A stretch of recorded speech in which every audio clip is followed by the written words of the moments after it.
Le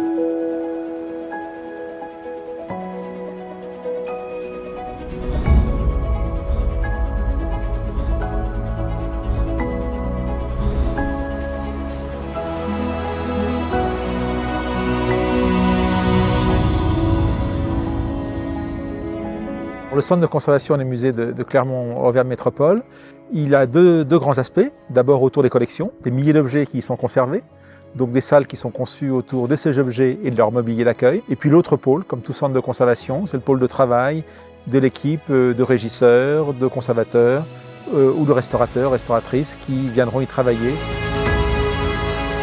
Le premier point fort, c'est d'avoir concentré les objets dans un volume très massif en béton, qui va apporter une très forte inertie thermique et hydrique et permettre d'assurer les conditions de conservation en faisant en sorte que les consommations énergétiques soient le plus faibles possible. Autre point fort très important, c'est la volonté de la métropole d'ouvrir ce bâtiment au public, notamment un public scolaire avec l'existence d'un pôle de médiation, une salle d'atelier pédagogique.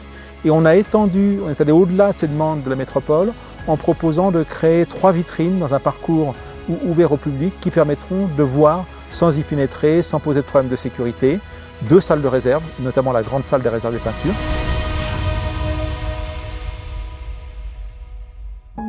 Alors, chaque projet pour un architecte, c'est toujours une expérience, un enjeu qu'on essaie de comprendre quelles sont les attentes. Et là, je pense que ce qu'on attend beaucoup sur ce centre de Clermont-Auvergne Métropole, c'est la partie publique et cette possibilité d'avoir un regard. Ce sera un outil culturel important et on a hâte de le voir fonctionner.